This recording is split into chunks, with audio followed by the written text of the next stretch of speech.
On behalf of Rollins College and the Hamilton Holt School, whose dean, Dr. David Richard, couldn't be here with tonight but sends his greetings, I'd like to thank you for attending this, the last event of the Healthcare Forum series for 2015. My name is Dr. Chet Evans, and I'm the Executive Director of the Rollins Center for Health Innovation. We have an excellent speaker this evening on the subject of creating age-friendly communities. Before I start, I would like to go over some housekeeping issues. Please be sure to complete and turn in your surveys as you leave tonight. Those are greatly helpful for us to plan future forum. And also, if you have any questions during the presentation, you were given a 3x5 card when you came in. If you need one, I can have someone bring one to you. And a pencil, put your questions down. As they come to you, they'll be collected at the end, and then Dr. Black will answer those questions for you at the end of the presentation. In addition, I would like to thank some of the Holt School staff, Mr. Bob McKinley, who's sitting up there, and Ms. Stephanie Davis for their hard work in accomplishing all the logistics needed to pull off an event such as this. It's a minor miracle that these things happen and happen on time. And last but not least, I would like to gratefully acknowledge the support of our community partner, the Winter Park Health Foundation. They've been with us since the inception of the Health Forum series, and we appreciate their contribution, not just for the Health Forum series, but also for their commitment to other activities of the Center for Health Innovation here at Rollins. It has been sincerely appreciated, and I would like to acknowledge personally and professionally the Foundation's Program Director, Ms. Diana Silvey. Diana, could you please stand? Okay, thanks. Thank you. Really, their support has made this series possible this year. Our speaker this evening, Dr. Kathy Black, received her PhD from SUNY at Albany, New York, and holds dual master's degrees in Social Work and Gerontology from USC. And if that wasn't enough, she also received her master's in public health from UCLA, two competing institutions if anyone knows anything about football. She's a professor of social work and gerontology at USF and Sarasota-Manatee and currently leads Age-Friendly Sarasota, a county-wide effort to promote active, happy, and healthy living for all people of all ages. Sarasota County is the first community in Florida to be recognized as an age-friendly community by the World Health Organization and the AARP, a national affiliate of this global effort. Dr. Black is well-published, serves on the editorial board of multiple journals, and is a Hartford Geriatric Social Work faculty scholar, as well as a fellow of the Gerontological Society of America. That meeting, by the way, is being held here this year at the Swan and Dolphin, and it will be loaded with folks from all corners of the country. Dr. Black has over 3 decades of experience. Did you start when you were 12? You're very kind. 3 decades of experience working with older adults and their families in the capacity of geriatric caseworker, case manager, medical social worker, and geriatric nurse in multiple settings. Please welcome Dr. Kathy Black.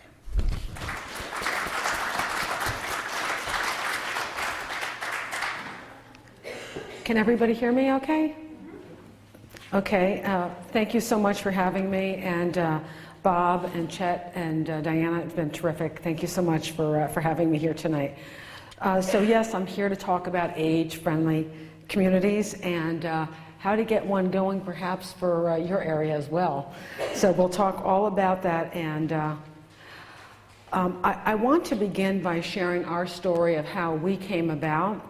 And then I also want to make sure you walk out of this room understanding what an age-friendly community is, and particularly the World Health Organization age-friendly community model, and how community residents can be involved, as well as any questions you have that I can answer for you about our experience thus far.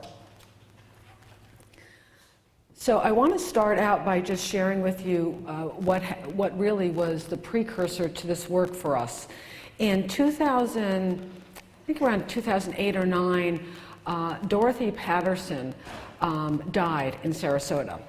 She was the wife of Mr. James Patterson, and he had died in the 1990s. And you may not know their names, but the couple left $230 million to do good with. His wealth was from the Chicago Tribune and the New York Daily News, and she was the 14th child of a poor Irish Catholic family on the other side of the tracks, and they had no children. And when the legacy to honor them in the first year after she died, they honored, he had Parkinson's, diabetes, dementia, so they honored Catholic education, all sorts of things. But to honor her, the foundation struggled, and they realized that she struggled in her aging with dignity and independence. And those are very important constructs. They are two core constructs under the Older Americans Act, which is our nation's premier legislation for older adults, which led to the formation of the Administration on Aging, now called the Administration on Community Living, because it's merged with disability. But that's the Administration on Aging, the state units on aging, and the area agencies on aging. That all came from the Older Americans Act. And the aspects of the Older Americans Act are, two of the big parts are to honor dignity and independence. Those are very important constructs. They're also two of the most important constructs under the United Nations Principles on Statements for Older Adults. So we know that they're important, and yet there's really not done a lot on what they mean to people. And so this work was interested in what does dignity and independence mean to the community. And it's not like I can take a blood pressure cuff and give you a reading on dignity and independence. It's very subjective. It's inherently subjective. So we needed to hear from people and talk to people. We engaged over 500 people in the community. And so in addition to listening to what people identified those meanings meant to them, we were also interested to what extent does the community support or inhibit dignity and independence as people grow older in their communities.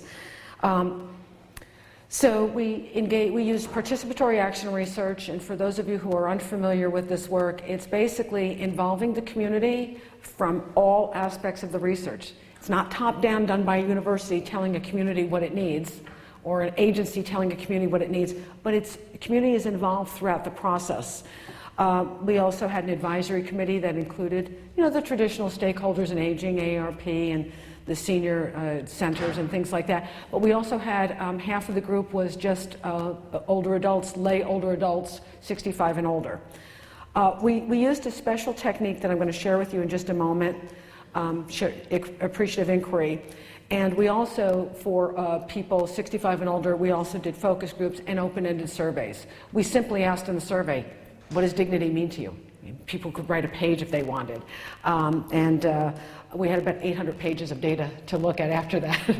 But how many people are familiar with appreciative inquiry? It's AI. If you want to look at Google it, it's really interesting work. It started in the 1990s from David Cooperrider in a school in Ohio. And it was initially used with organizations. And it's basically focused on what's good, and then how can we do more of it. When we look at things in our work, we often focus on what are the problems, what are the needs, gaps, deficits, problems. This is instead turning that around. Instead of all that, let's focus on what's good and how do we do more of it. How about that? So a pretty nice idea, right? So we wanted to apply it to our work, and one of the first things we needed to understand was, well, what is the community doing? What is already good about helping people with dignity and independence? So we engaged people of all ages, and now this is typically done in an all-day or a half-day event, and we held 15 forums and did this, but we realized a lot more people wanted to share with us. But we asked people, tell us about a positive story in which something you did you think enhanced the dignity and independence of an older adult. And so we wanted to deconstruct who was involved, what did you do, where did it occur? And I'm really not here to talk to you about all of this work. I'd love to, but I want to get to age-friendly communities. So I wanted to share this with you as a backdrop. And one of the things in the work is when you're working with the community, you need to share with the community in a way that resonates, that really reaches people. And this is very true for the age-friendly work as well. And so I don't know how many of you are familiar with Wordle, or Taxico is another one. But basically, a word is increased in font size based on the frequency in which it's identified. So when people shared their stories and we typed them up and we looked at those words, the action words for what they did were right here. And we thought it was a very powerful image to share. So that's one of the things. And we thought we were very touched by this work. Again, I'd love to talk to you more about it, but some of the things that people did, it wasn't just with relatives, it was just with strangers. And it was simple things from as simple as giving someone a seat, to helping someone who forgot their glasses to get a book in the library, to really intense things, going with a neighbor all night long to an ER because nobody else was available. Just really heartfelt stories were shared with us, and we were really impacted by the work. We also asked people 65 and older what dignity and independence meant to them. We didn't give them a checkbox and tell them which, identify, does this mean more than that? It was entirely open-ended. And people shared with us. These two concepts were actually highly intertwined. And what was important to people was autonomy, maintaining control of their lives, setting their own course, making their own decisions. It was also very interrelated with their relationships with other people, that respect and privacy were also very important aspects, that people were self-reliant and self-sufficient and included economically secure, as well as a strong sense of identity and a sense of self, a sense of pride and self-worth. So these were very important aspects to people. On the basis of all of this work that we did, we compiled actionable themes that we wanted to do more for our community. And as you can see here, meaningful involvement, respect and inclusion, communication information, health and well-being, aging in place, transportation. These were all the themes that came from this work, entirely open-ended. And unbeknownst to us at the time, these very same themes mirrored the themes with the World Health Organization Age-Friendly Community Movement, which had been going on since 2005. We didn't know about it at the time. This work was done in 2009 and 10. And so later when we said, wow, there really must be something to this because our work basically mirrored that. So that was really our origin in wanting to move forward. And yes, it was a long time ago. So an age-friendly community is basically a community in which promoting vibrancy for people throughout their lives, active, physical, mental, social, cognitive, emotional, spiritual aging, living really, is what the work is about. It's about people thriving throughout their lives and not dreading their futures. I know that everybody in this room tonight is part of this team. And by the way, it's a movement. It's a movement, and you're all part of it. But there are a lot of people. Aging is a very diverse experience, and there are plenty of people out there who are dreading each day and not faring as well as others. And so how can a community, how can an environment help people? Now, some of those things are entirely intrinsic, and they're one's attitude, right, and one's self-beliefs, and one's own health conditions. So how can we help people beyond that, beyond themselves, so that they can live a life that's full and meaningful? So I want to share with you the World Health Organization defined health back in 1940. Well, it was codified in 48, but it was actually 47. And if you can see there, health was defined for, a very long time now, 70 years now, the state of complete physical, mental, and social well-being, and not merely the absence of disease or infirmity. So when we think about health, how many of you think about, well, I've got a little arthritis, or I've got high blood pressure? Well, that's medical health. That's your medical health status. But health and well-being are much more than that. It's physical, mental, and social. Now, social isolation alone is considered a bigger predictor of mortality than cigarettes.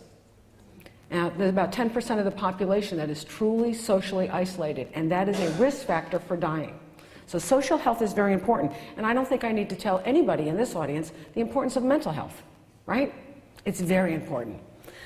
So just, actually, it closed October 31st, just a few weeks ago. The World Health Organization has now expanded this definition, and they're focusing on the word healthy aging.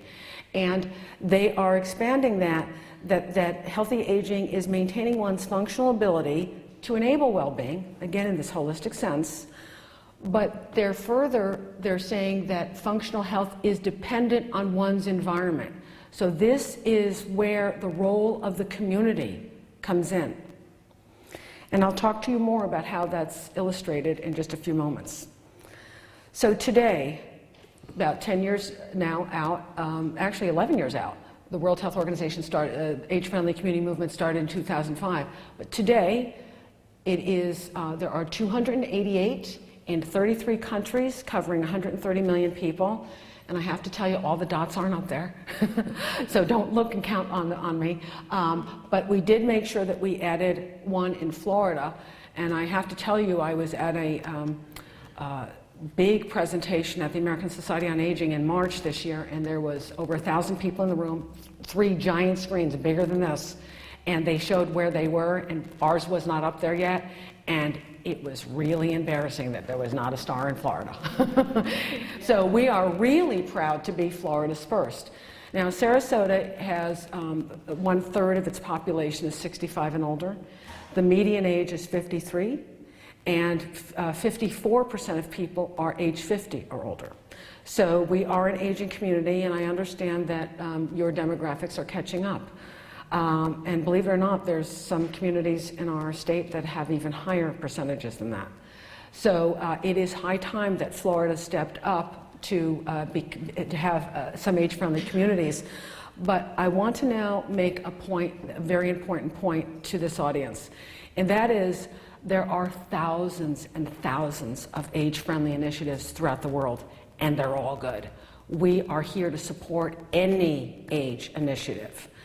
But to be a World Health Organization age-friendly community, you have to follow an explicit model. That's one of the reasons why we don't have as many, because there's a lot of things that you need to do, and I'm going to tell you what you need to do in case some of you want to pursue that. Well, you can be a cheerleader to pursue it, but you'll see that to do it, it has to be applied for by a municipality. And that is the dilemma in many cases. So a municipality must apply because the WHO believes that the community must fully buy in, the governmental structure must absolutely buy in and support an age-friendly community movement. So it's not just about a movement by the people. So once you get a municipality to do the application, and by the way, the application is like 2 pages. It's very simple. You can put the application straight to the World Health Organization, but they are under-resourced, and it's going to take you a while to hear back from them. Or in 2011, ARP became an institutional partner for the whole nation, and you can send it to the state director, Jeff Johnson, and they will have you in the system within a few days after receiving it, and you're in, and you will be an age-friendly community. Then the work starts. But the application is really easy. It's getting the buy-in from your municipality. We toyed with the idea of going with the city versus going with the county.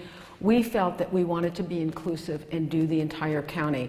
So I met with the commissioners. It took me about 14 months. They all loved the idea. But they knew that there was work that they were being obligated to do. I highly recommend that this not be volunteer. I do know people who are doing it volunteer. It's too big for volunteer. I needed to be bought out of teaching a class. My school was going to match that with a 0.5 FTE.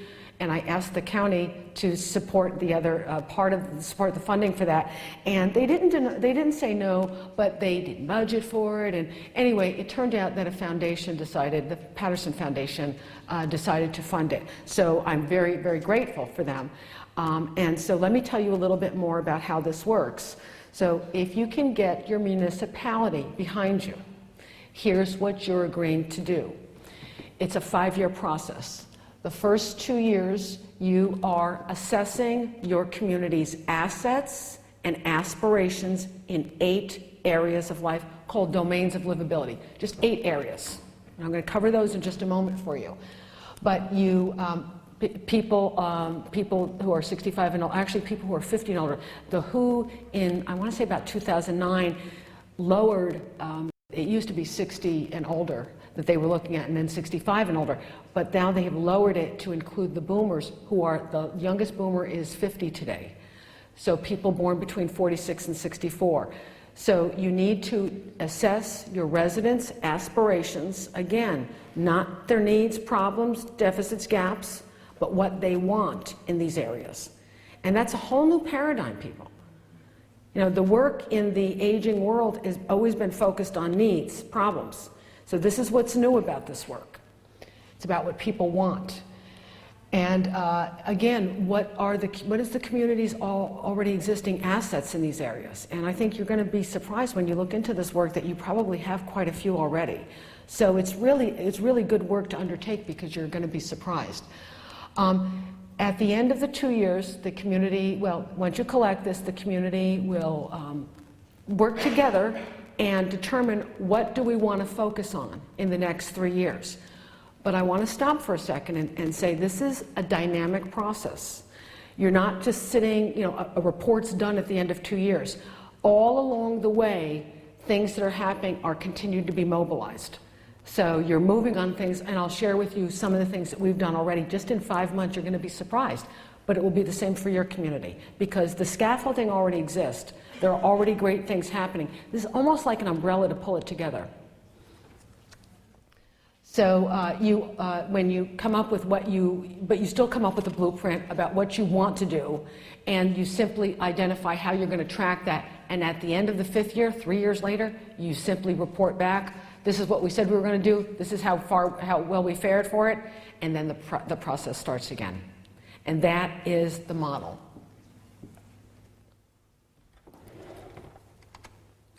So what are those 8 domains of livability that I keep talking about? Outdoor spaces, transportation, communication information, housing, respect and inclusion, social participation, civic participation in employment, and the traditional community support and health services.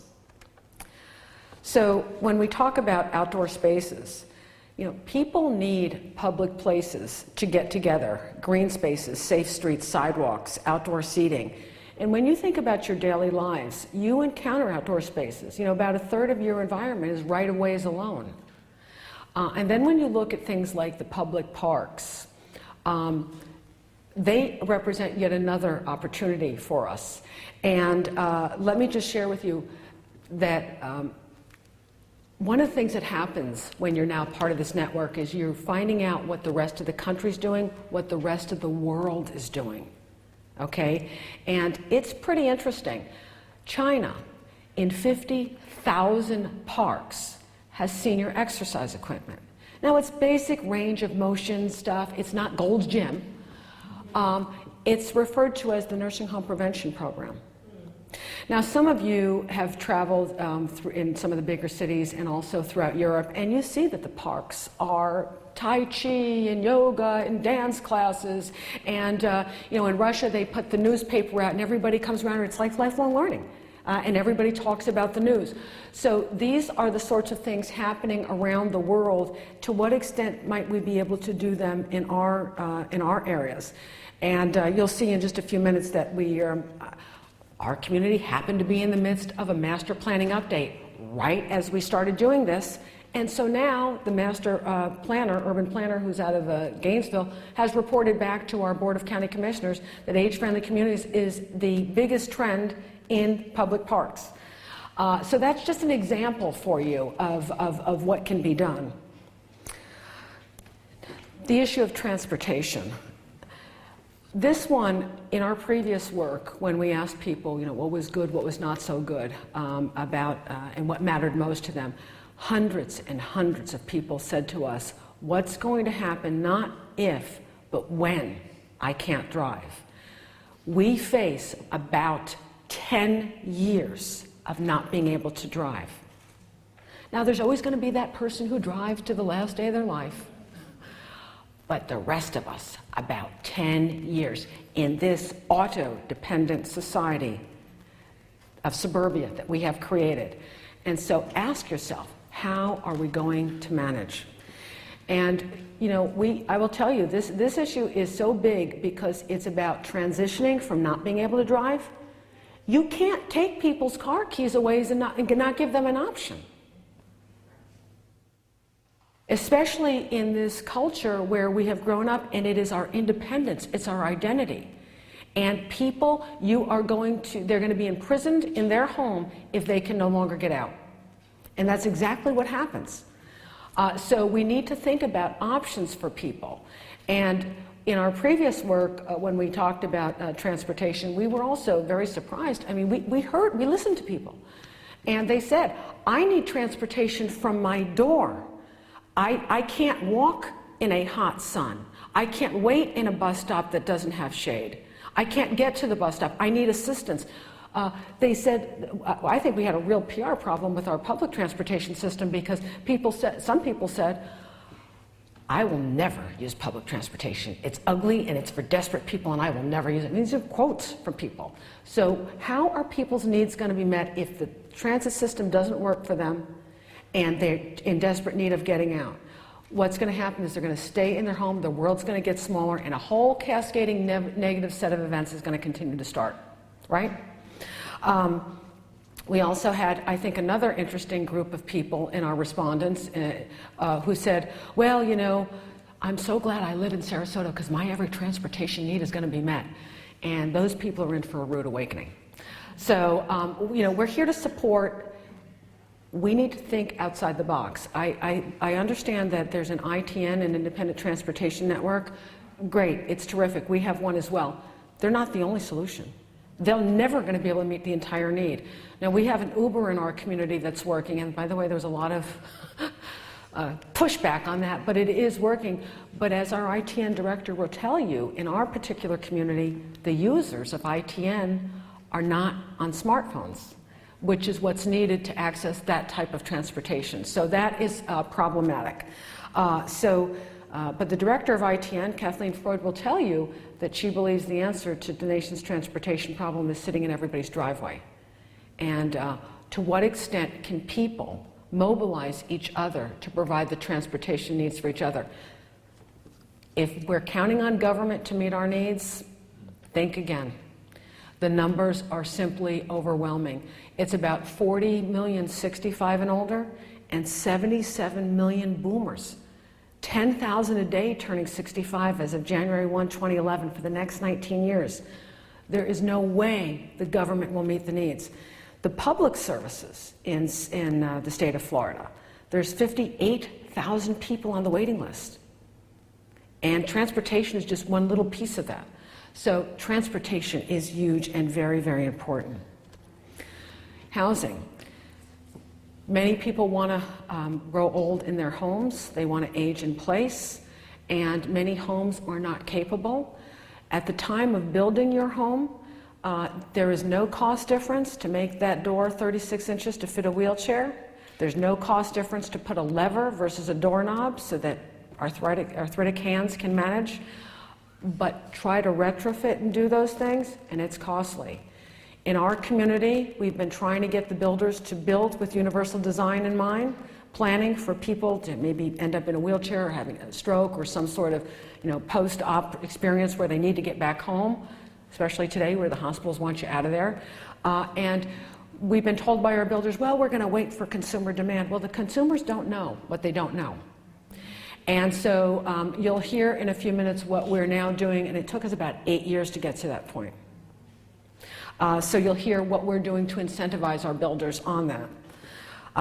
But you know, it used to be that prior to 1970, it was a nursing home or home. And today, sadly, there's still plenty of people, they can't manage at home, and the option is a nursing home. In 1970s, the assisted living industry started, and so now we've got sort of that continuum of care, but a lot of people can't afford assisted living. We are underbedded in the state of Florida on affordable assisted living, and a lot of people also don't want assisted living because they end up isolated in those rooms. There's a lot of good salesmanship on admitting people, but then people are lonely. We opened up a geriatric mental health unit at our local hospital, and the #1 profile is a 75-year-old Caucasian female from assisted living with depression is the #1 entry. They were surprised at that. So assisted living is not going to meet our social needs and our personal needs. So a variety of options are emerging throughout the nation to better help people continue to live the life that they want. Social participation. We know that it's critically important that people stay involved intellectually, cognitively, physically, recreationally, culturally. To what extent are communities fostering these things, and again at all price points, so that you don't have to have a ton of money to participate. And I've been hearing people being priced out, particularly with the recession that hit, where people lost their nest eggs. So these are very important questions that communities need to ask. Respect and social inclusion. In the previous work that we did, I was very surprised to hear the extent of ageism in my community. People telling us that they were invisible, that they were judged on the basis of slowed mobility, gray hair, white hair, wrinkles, hearing aids, glasses, talked over as if they didn't even exist. We have all incorporated negative images, and negative imagery and negative attitudes towards aging. The gerontologist had an article a year or two ago, a continuing care retirement community, which by the way, they just renamed themselves their life plan communities as of about a week ago. And that's from the industry leader Leading Age. So it's no more CCRCs. But there was one in New Jersey that wanted to, they had a lot of 80, 90-year-olds. They wanted to get some 65, 70-year-olds in. So they did a big $1 million facelift to the clubhouse. And yes, they started getting the younger old in. And they moved in, and the article goes on to talk about the 65, 70-year-olds went to go swimming. We're not swimming with them. We're not going to go to the theater programs with the 80, 90-year-olds. In our community, Senior Friendship Center changed its name to Friendship Center because the young old didn't want to associate. That is the extent of how we have internalized and projected ageism. So it's not just young on old and old on young, it's old on older. And we all play a role in stopping that. The literature suggests our only hope there really is with children who have yet to be socialized with the negative imagery. Civic participation and employment. We have social capital that's languishing in these communities. We have people who are spending more years in retirement than they did in their working lives, people who have so much to give. The average retiree spending 6 to 7 hours a day watching television. And what are these communities doing to create the vehicles for people to give? Some people want to do what they did their whole life. They were accountant, they want to do books for a not-for-profit. Some people want to do something entirely new. They've already had their careers, they've raised their kids. Maybe their spouse has died and they've always wanted to work with cats. I'm going to be a cat lady, I'm going to tell you right now. I am going to be a cat lady. But what are we doing? And by the way, when we're doing our work with the community right now, trying to listen to people, one of the barriers there, transportation. So there's a lot of things that communities can do and need to just start doing to make it better for people to give. Throughout history, the elder mentors and elder were always guiding the next generations. And to what extent have we created the systems? I think, we have all been really taken back by the longevity that we are facing. Nobody is fully prepared for this. This is about really doing what we need to do today, because people really are sick of waiting. They are really ready for this. This should be in place already. And employment. There's a lot of people that need to work. They want to work or they need to work. And we need to employers should be aware of the benefits of older employees and what they bring to the workforce and the multi-generational workforce. And there's a lot to be gained by having older employees. And we certainly have a lot of businesses that are great. I think Publix is doing a very good job, by the way. And so I think a lot of businesses are good about that, and I think we need to educate other businesses about that. Communication, information, everything comes back to this. All of these domains, all these areas are important, you guys. There's a lot of intersect among many of them, and yet they all are important on their own. But people need access to information, to do things, to get things, information that they need to get goods and services. And we need to create information that's accessible to people in a diverse way of formats. It can't be electronic for all age groups. Yes, you keep on hearing there's more older people getting on Facebook and getting smartphones. That's all true and that's all good. There will be a day in the future where it really will be all digital. But today, it's also about print and word of mouth and a whole bunch of other ways to reach people. This work is about everybody and being inclusive across the diversity. And so this is very important as well. Community and health services speak to the traditional services that you all associate with aging providers, but it's, even those needs aren't fully met. Think about caregiving and end of life and, widowhood. The medical providers aren't doing such a great job about those issues, right? And those are the things that people struggle with most. To what extent can we mobilize what we need for our own needs? And it's really about awakening us about this. And I'll share with you some of the things that some of the communities are doing. A lot of this work is about, people will say to you, well, how much is it going to cost? And I will say to them, first of all, in a lot of cases, it doesn't have to cost a thing. It's about changing the way we do things, doing things smarter. Let me give you an example, and you're educating people. Let me give you an example. I was at the dentist's office a few months ago, and he had a beautiful wicker basket on the floor, and he had rolled magazines in it, and it looked actually really nice. And of course, we live in an older community, and the woman, and it was very difficult for me with my 54-year-old knees to bend down and get the magazine.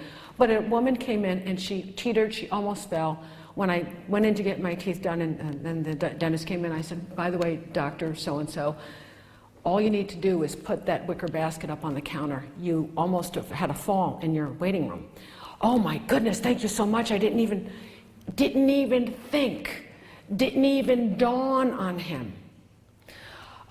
Age-friendly New York City ended up with 59 initiatives. Now, each community, the WHO recognizes each community has unique assets and areas of focus.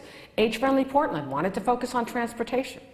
Age-friendly Atlanta focused on transportation in very big ways. In Portland, they focused on mobility with bicycles and being very active. In Atlanta, they have an interface where you can go in and you can say, I want to get somewhere. And it will tell you how many minutes it will take for either you to get somewhere or somebody to get to you, either a taxi, a light rail, or a bus. And then it will automatically prompt you need assistance. It's designing for what they call an 8 to 80 city, so that it's planning for people's needs without people feeling the need to, feel embarrassed to say that they need some assistance. So by default, it's in the system so that people, and by the way, that's benefiting people with strollers and disabled people who or wheelchairs, all sorts of things. So this work will benefit people of all age groups. I was talking about age-friendly New York City. They had 59 initiatives. One of the things they found in their work was that the seniors in New York City wanted to swim. Well, you've all been in New York. You can only swim certain times of the year in the public, but public pools all year long, right? In the enclosed public pools. But then they found out that the seniors didn't want to swim with the noisy, boisterous, loud children splashing about. So when the kids are at school, it's senior swim time now. Now people can stay socially, physically active, something to do, good for them, and it's not interfering with anybody else. And it was as simple as that, and it didn't cost a penny. And so much of this are the simple, low-hanging fruit things that can be done. Now, this is a complex-looking piece, but I was sharing with people that I'm constantly trying to simplify this work because, and I know it looks very complex, but believe it or not, it's everything on one piece of paper. And so as you can see here, the Aging with Dignity work really predated all of our community engagement. But again, you are promising to do an assessment of your residents' aspirations. If you don't have a university or a school to do it, or a not-for-profit or a foundation who can do that, you can contract with ARP. They will do it for you, and they'll charge, but you can have it done. Now, you can also do it outside of them, and you know, we've added a lot more items of interest to us. Just as an FYI, one of the things we added to our work, which we wanted to get at a more granular level for our community, was we wanted to know to what extent people really feel connected to each other. So we asked, how many neighbors do you know on a first name basis? Would you be able to borrow something from a neighbor if you needed something? We wanted to get a sense of how connected people are. And this information is coming back to us in zip codes, and how insightful for information back to that zip coded area. If we get people reporting back, I don't know anybody, or I know one person. So we think that that's a very important piece of information. So that's how you can do your assessments. It can be as simple as that. Now we're going to go further. We're going to use some ARP tools, and I'm going to share with you those in a few minutes, and you can do them now. You don't have to wait to an age-friendly community, and I'll share what they are in a few minutes. Again, we're also looking at what our assets are, and this is easily retrievable information for all of you. Your local, county, and the state level, whatever you have at the information that's available in these domains, that's what your assets are. And just start collecting that, and so you'll see really where your baseline is, so you know where you want to go. Again, there's community engagement throughout, and this communications is very, very important. You know, people in the social service world, you know, people on Wall Street and you know, Madison Avenue, they've got big PR firms selling their products, right? They've got people, you know, that's why we buy, you know, a $10 pair of Nike sneakers for $200. But people in social service agencies don't have big PR firms. Nobody's paying for PR firms. And so the communication is very, very important to share this work. And so it's important that you have some sort of website presence. We also are doing blogs, we have Facebook, we're doing Twitter, newsletters, and also reaching out to the media. Now this is not to say that you need to do all of these things or even any of them, but keeping this visible to the community is really a big piece of getting some leverage for this work.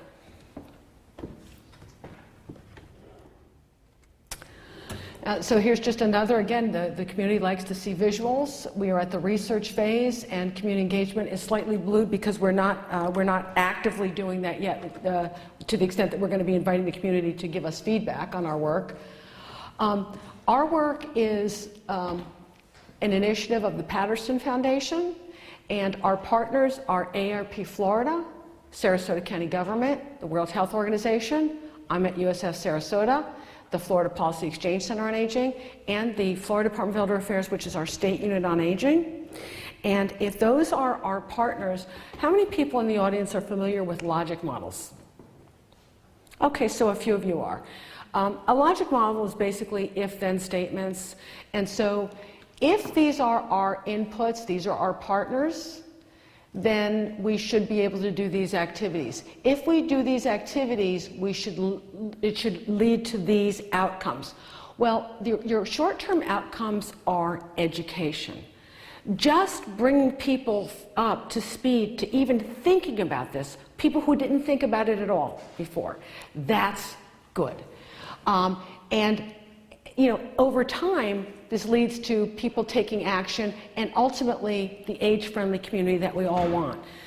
Let me just say that if every business, organization, and government considered the continuum of age in everything that they did, we wouldn't need to be here. That's where we want to get, so that age is considered when we look at education throughout the age continuum, when we look at transportation throughout the age continuum. Now I want to just mention a few things about this, because when you do a logic model, you should be thinking, you should make explicit all the assumptions behind this. And so this is really, I felt that this is important to share with you. I think it's a little bit much, but I also think it's important to share. And that is, this work is utilitarian. It's for the greatest reach. You know, when we work with the community, we know that there's people who have low income and they're on the wait list for services. Some of them are lucky enough to get a service or two. And the very wealthy people are going to be able to buy what they need.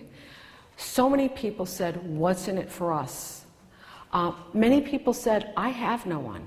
I'm not married. I have no children. And particularly in Florida, people are geographically distant from the relatives that they do have. So people were very concerned about this. This work is for everybody. It's the greatest reach. Everybody will benefit from this work. And so I think that on an ethical level, that's a great grounds for doing this work right there. And let me just also mention on the baby boomers, 1 out of 3 is single. They came from families at the highest rates of divorce in our nation, and issues of attachment and obligation are the biggest predictors of caregiving later in life. And so there's going to be a care crisis, there already is. And so this work is aiming to compress morbidity to the later years of life, so people don't spend 20 years dwindling, so that they stay, and that's going to benefit caregiving, and that's going to benefit all of us individually and collectively. So the work is very preventative. It's primary intervention. When you think about it, if we had an age-friendly society in all of these areas, we would be actually hitting the root causes of all of these issues that we later deal with as secondary and tertiary care. The premise at the community level is that communities can experience enhanced aging for all of us.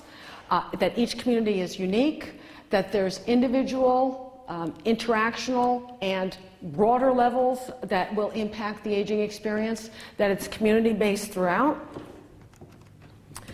that it's holistic, focused on well-being and active aging, that it's focused on quality of life, that it's focused on strengths and not deficits, that it's focused on the future and strategic and innovative and action-oriented with an intergenerational relevance.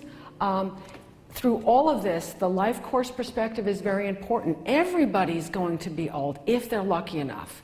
Everybody has aging parents. Even today, doing much of this work will benefit people of all ages. As I mentioned, children and women with strollers, etc. So that's very important.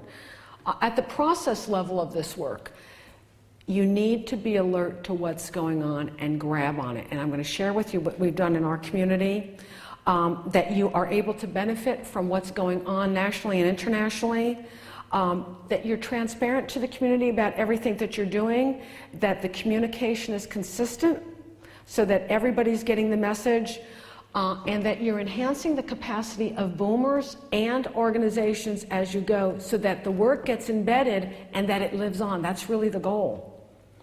And again, the outcomes are that we're all going to benefit at all levels, and so the return on investment is real change that's sustainable and feasible.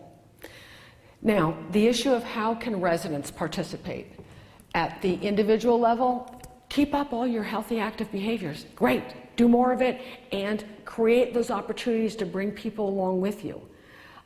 That's very important.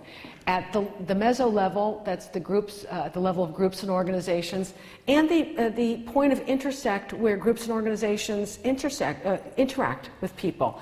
I'll share with you what we're doing there and what you can do there. And also at the macro level, structural and policy level, some of the things are just too big than the individual level. Transportation is big. And sometimes some of the housing policy issues may involve policy. So you may have to do the structural level on some of these aspects. But as I mentioned a moment ago, educating for change is one of the simplest things that can be easily achieved. Now, I don't know how many of you know Prochaska's model of behavior change. Does anybody know that? The same person who knows everything. We've worked together, no. But basically, it's on the continuum from pre-contemplation, didn't even dawn on me, have no idea, to contemplation, oh yeah, I've heard about that, to preparation, actually thinking about it, to action, doing something about it, and then staying on top of it. So I love this little chart that I found. People just age-friendly. What's that? To, oh, How can I make my business more age-friendly? To, oh, okay, oh yeah. And then I would even say above this, we could even extend it and say, guess what? I'm going to teach other people how to do it. How about that? So change is coming. Now, when I mentioned that you're able to grab onto what your communities are doing already, when we started this, we were in the midst of a comprehensive plan in our community, and as you can see here, several of these cycles involve the very issues of the domains. And so, of course, the county is glad that we're now mobilizing our efforts, working together on this. For communication information, again, to the extent that you can make sure that people receive outreach and they can receive information, it is completely overwhelming what's out there. It is, some people can't access it, it's confusing, it's misleading. There's a lot of people out there trying to scam and sell people things that's free. So to the extent that you can help in your community, those are good things as well. Here's a few things that we did in our community. And we launched on May 6th. We were in on February 26th, but we didn't launch until May 6th. We didn't want to go live until we had a resident survey ready to go, because we didn't want people to hear about it without something to do about it. So on the area of housing, a few things. I said we've been working about 8 years on this, and you guys will be surprised at what you're already doing on some of these things too. But now our county is going to provide these certifications for visitability. Visitability standards, you guys, are as simple as if somebody comes to your house with a wheelchair, that there's a bathroom on the first floor, that they can, there's no steps, or there's a clearance that they can get through, okay? And that they would be able to manage in your home. Universal design is a little bit higher standard, that there's a counter height. If somebody was chair bound, that they could work at a certain counter, that the drawers would be pull out, levers, things like that, that they could easily access. So our county will now, this is soon coming up before the Board of County Commissioners, and it's going to go through because we've been working on it for a long time. So for the builders who build to these standards, we will now provide these certifications. We'll put that on a website by promoting it. It's a way to incentivize business. And we're actually even going to have some awards that we're going to be giving out. So this is one way to get at for what the public doesn't know. And I don't know how many of you have been to Home Depot or Lowe's, but like the grab bars and stuff, this is attractive stuff. This is not archaic stuff like, you know, the old stainless steel. This is the beautiful things that people can do so your home still looks great. Habitat for Humanity, let me just mention there, because this is beautiful stuff. Who doesn't love Habitat for Humanity? Aren't they the best? They really are. They're so good. So they have so many people that want to help build, but they don't have enough money to build as many houses as people that want to help. So 2 years ago, they started a neighborhood revitalization program. 70 to 90% of what they do is helping older homeowners stay in their home. I know, it's beautiful. And for example, in Memphis a few months ago, they just completed working Habitat for Humanity, ARP, and the utilities company just worked together, and they weather stripped 9,000 older homeowners' homes, cheaper heating and air conditioning costs, and beautiful for people, also doing ramps and all sorts of adaptions. And so the neighborhood revitalization program, and now because of our work, we're serving on their International Aging in Place Committee. This woman right here, Beth Baker, just wrote this book, Creating Community as We Grow Older. She happened to be visiting our area. Well, we had her speak to an audience of about 150. We also had her speak to some housing thought leaders. We brought some realtors to the room. We brought some builders to the room. We had housing policy people from the city and county in the room. And they got to hear what she's found. She just traveled the nation. And she found out that people are doing affinity housing, LGBT, or people who were musicians or artists are banding together and choosing to live together rather than go to assisted living or a nursing home that they don't want to go to. They're living together and through reciprocity, learning to live together. In some cases, it's just as simple as a couple people. In some cases, there's more. And sometimes there are zoning issues, but in many cases, there are not. She also found co-sharing and cooperative householding. Co-sharing is just where you have somebody moving in a rental situation. Cooperative householding is where you have two people equally buying and equally owning. And there's all sorts of things happening throughout the nation, people. And people are struggling with the living, for having enough money to live. Shared housing expenses is an immediate way to save. So these models, and don't wait for the government to be promoting these. These are driven by people. Some of you may have heard about the village model, where either in large single buildings or even in horizontal settings, you've got a community that's aging saying, hey, I really could use somebody doing the lawn, or I need somebody to do the housework, or I'd like to get out, but I'm not really driving much these days.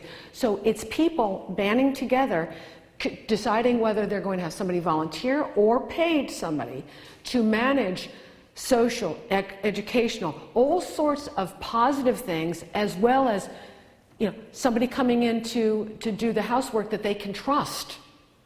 Because people want to stay in, but they need somebody in the house, but then they can't trust someone. So these models are allowing people. There's several in the state of Florida, and there's many more that are in the planning stages for communities who are taking this upon themselves to move forward. So all these sorts of things are happening. So again, people who happen to be coming to your community, see what you can do about sharing them to speak to other people. I also want to point out ARP's tool, the Home Fit Guide. This is free. ARP is super resourced. They are tremendous and they're wonderful, in case you don't know. Some of you maybe don't know ARP yet, but many of you do, and they are really, really good. Well, their Home Fit Guide is really good. It's at the simplest level, it's 33 items, and it forces you to look at, is your number outside easily readable outside? Should there be an emergency? Do you have a smoke detector? So some of it's basic generic stuff, but the rest of it speaks to planning your home for your longevity. So you will benefit from doing that. And so we're promoting people to do the Home Fit Guide and report their findings to us, because planning for their longevity is helping us collectively plan for our longevity. Community supports and health services. Again, we've got people who are, the caregiving services, the caregiving programs, they're all great, but sometimes they don't provide transportation, or they're not for, the people that need it most can't get out to attend because nobody's there to watch their person for them.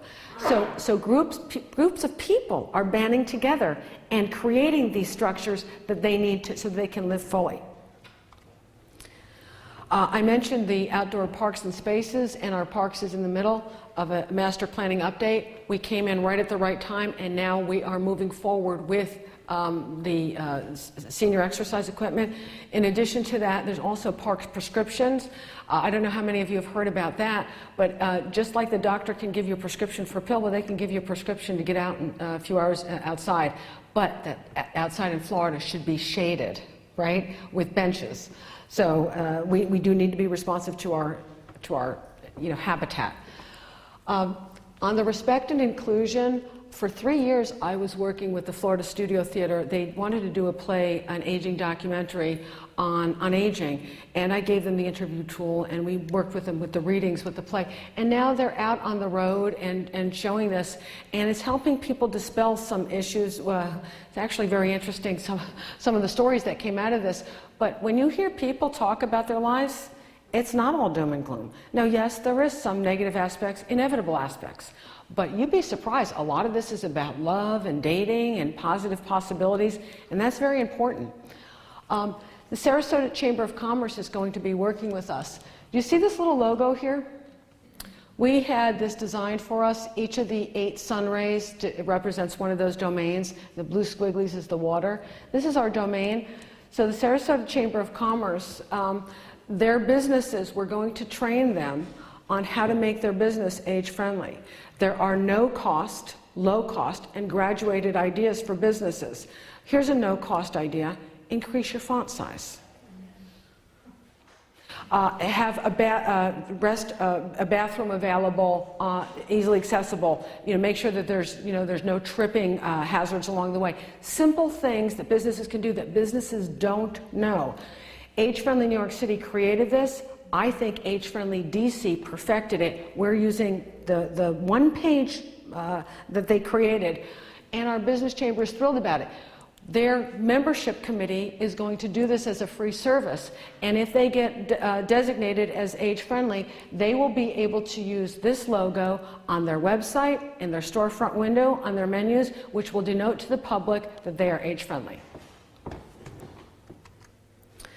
Again, social participation to the extent that we can engage and support people in a range of activities across the spectrum. The transportation. The coalition, what is it? The Coalition for Safe Mobility? Am I saying it right? I could be saying it. Sometimes I'm mixing up the words, but it's essentially the Coalition for Safe Mobility has already been at work for about 5 years in the state. Several of the big universities have been involved, ARP and the Florida Department of Transportation. They have already done fantastic work. It needs to be filtered down at the community level. And they cover everything from pedestrian issues, transition from driving, is the signage able to see, do you have enough time across the street, all sorts of things. We're already working with them to implement some of that in our community. And by the way, you guys, we're only 5 months in. So it just goes to show you that we're on it already, and you too will be on it already. It's dynamic, and you're going to be surprised already what's good happening. At the ARP level, how many of you have heard about the Sidewalk and Street Survey, the walkability audits? They're really good. They're being done throughout the country, and people of all ages are doing them. It's basically going outside your house for about 20 minutes. Oh, don't want to pull away too far. About 20 minutes in front of your house so that you can look, is there cracks in your sidewalk? Are people obeying the stop signs? Are they obeying the speeding? So that you can look at the safety and the mobility that you have right outside your area. We like to say to people, keep active, keep full range of motion. Every time you continue to decrease your activity and your range of motion, it doesn't get better. It continues to recede. It's so important that people stay as to the extent that they can. So some of the sustainability principles in this work is building public will, and this is, again, this goes back to the communication. Everybody needs to see the positive possibilities. The latest work on aging is that the public, and this was work that was done by a big PR firm called the Frameworks Institute in DC, ARP, American Society on Aging, Grant Makers in Aging, Gerontological Society on Aging, Hartford Foundation, all the big grantors in aging got together to fund this PR firm. Why is it that the public doesn't get this? Because you hear the words, the tsunami is coming and there's so many older adults. And what they found in this work was that the public shuts down because when the public hears the word aging, they think of the bedbound nursing home image and the conversation's over. And it's negative to people and they don't want to go there. And this is happening at an unconscious, subconscious level. So the answer to this is positive possibilities. And by the way, the public is equally as unimpressed with the super seniors as well. The skydivers at 95. Yes, it's happening and it's great, but it's so unrealistic for the majority of us that also doesn't work. So we need to represent everybody. And that most people are in between there. And yes, death inevitably will come to all of us, but in the meantime, we can live fully, and it needs to stay positive. And the messaging also needs to be that everybody is a stakeholder of every age, and all the businesses and all the organizations, not-for-profits, everybody is a stakeholder, and they need to be scripted in every message that you tell over and over, so that this will change the conversation about aging. And by the way, stay away from the word if you need to. ARP calls it livable communities. Our tagline is a community for all ages. I like the word lifelong communities. So stay away from the word. It's about living fully. Engage across sectors. Again, to the extent that this work can be embedded in groups that have been unaccustomed to it, then we really accomplished our goal.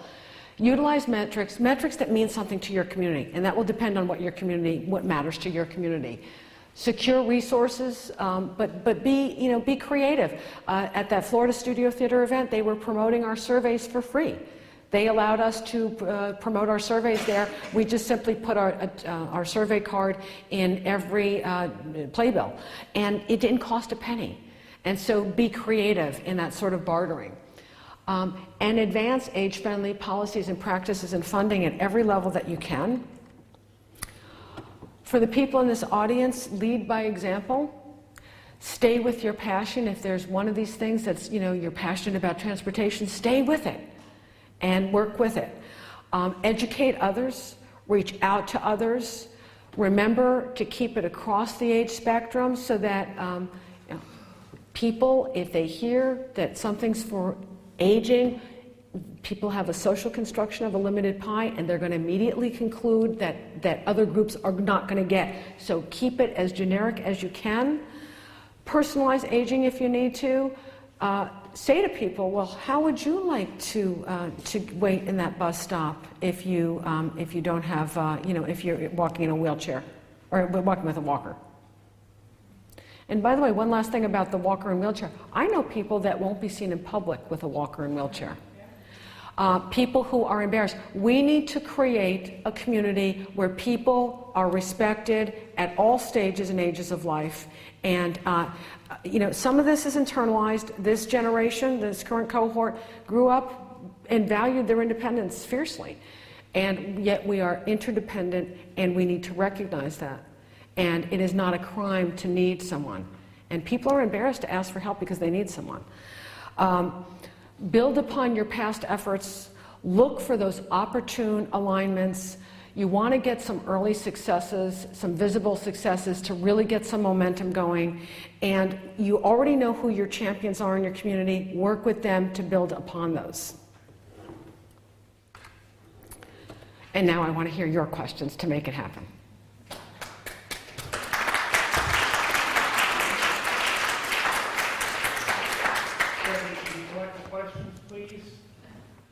Thank you very much. You're very welcome. Very informative. Oh, good. So are we going to charge the Winter Park City Commission? Diana, have you had a little experience with that?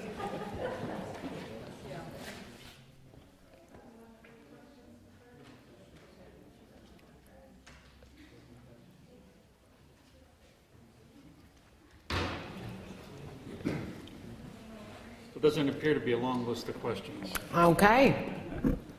She's covered a lot. Okay.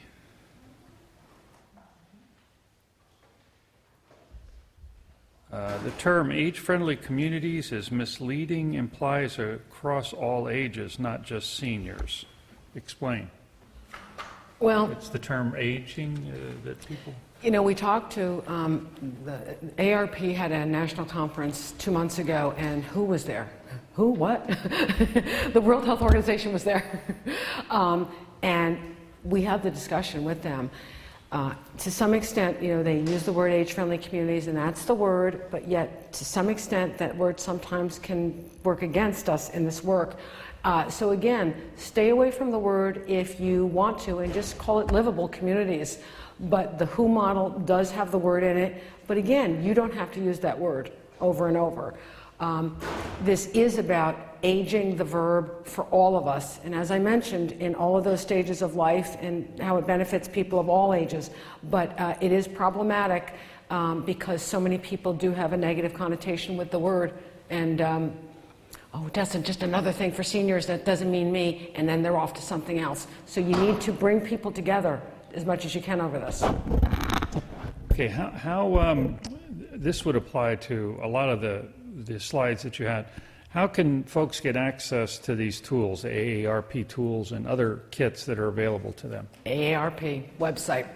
The website? They have a Livable Communities website and everything. It is super resourced. It is fantastic.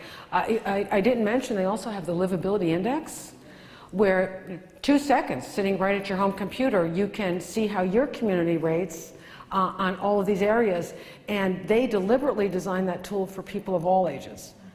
Housing and transportation are important for people of all ages, not just people 65 and older. So just go to their website and you'll be very surprised at what's available there. Are there any other questions from the audience for Dr. Black? There we go. How are we addressing progressive blindness, training for people with macular degeneration? I know 30 years ago there were sort of private groups, independently funded, low vision specialists took care of this conversation, but my aunt in Minnesota is 97, and she said, I'm not hearing people talk about this issue in Minnesota, so I'm not sure if there are actually local groups taking care of this, or is this widely available information? Well, macular degeneration is a normative change with aging, and people will have some degree of it if they live long enough, and it does affect our eyesight, and there are a lot of age-related eyesight changes that do occur. I think it goes back to several of the domains that we've talked about, community services and health supports, but it also goes to, I think, the issue of respect and inclusion for, I teach physical changes in aging class, and the students do these reflections.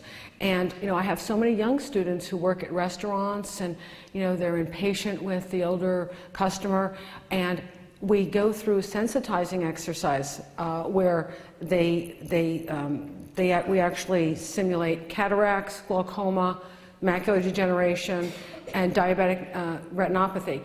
And the students can see, well, they have impaired vision, but then they realize, and then they'll write in their reflections, oh my goodness, I had no idea, and then they become more sensitive and understanding, and then they'll say things like, oh, well, now when I talk with my grandma, and now I understand.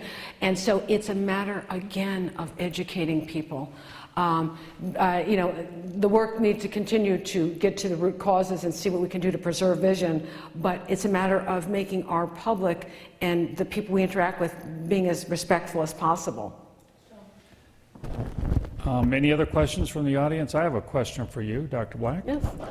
Tomorrow we're going to have a conference where we've invited business and government leaders on how to make business and government more elder-friendly, okay?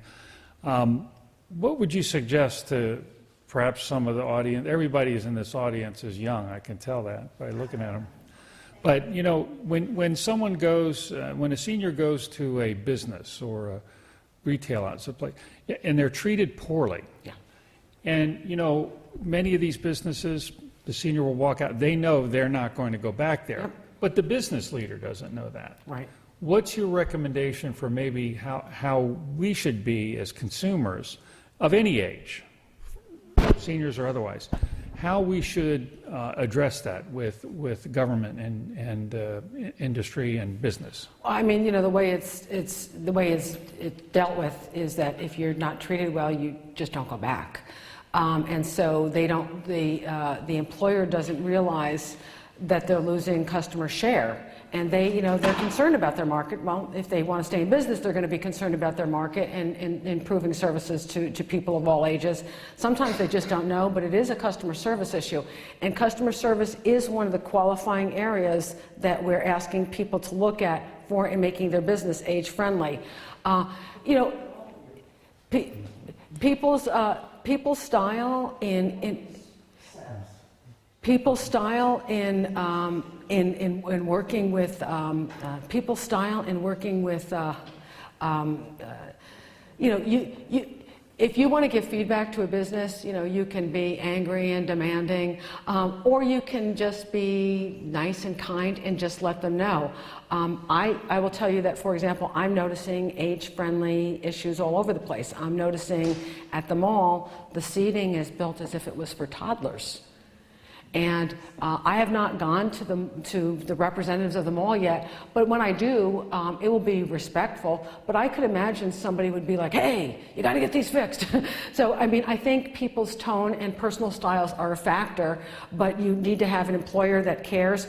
The employers need to know what's in it for them, why it's important for them. But people did tell us that they don't want to be called honey or miss or, dear, and all these sorts of things, and they didn't like the way that they were talked to. And so these are real issues. Well, I think the key is say something. Maybe respond. Send them a note. Yeah. And you can do that, I think, in a tactful manner. Tactful I manner. hate being called honey. Every time someone calls me honey, Yeah. it just drives me nuts. Yeah, a lot of people, the people who hate it. Some people don't mind it, but a lot of people do hate it. I agree. Mr. McKinley. There's now 2 age-friendly communities in Florida. Where do you see the movement going in the future, given that we have the largest aging population? Tallahassee, the city of Tallahassee is the second, and Age Friendly Miami is a huge initiative. They did not do the grounds up resident survey. It was top down, and it's a terrific project that they're doing down there, but it was not a WHO model. And again, it was the professionals identifying the issues. They didn't do the model where they listened to the people, and it was ground up. I believe that Winter Haven has applied as the third. We expect it really to continue more briskly than it started. So I would imagine next time at this year there should be a lot more. But again, it depends on your municipalities. If Diane can tell us what the Winter Park Health Foundation is doing for the people that don't know, but we're already trying to start, that it's in the same arena.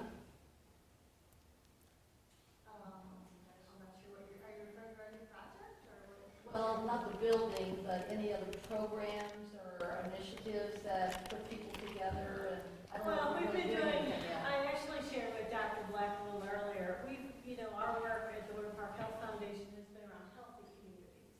We've not framed it as age friendly, but we know what's good for older adults is often good for people of all ages. And good health makes a community livable, so it all kind of fits together. Some of the work we've been doing is regarding pedestrian safety and more sidewalks and walkability and, any number of different initiatives for people really of all ages. But there's still a lot more work to do out there. There's no question about it.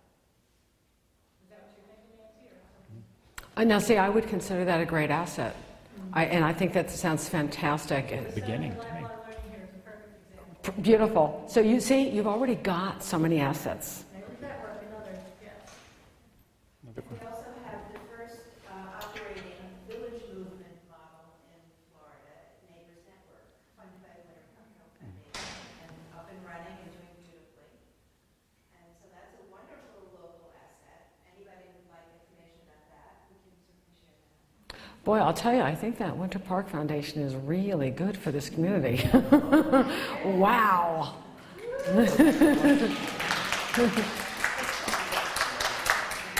So let's thank Dr. Black as well for being here. My honor.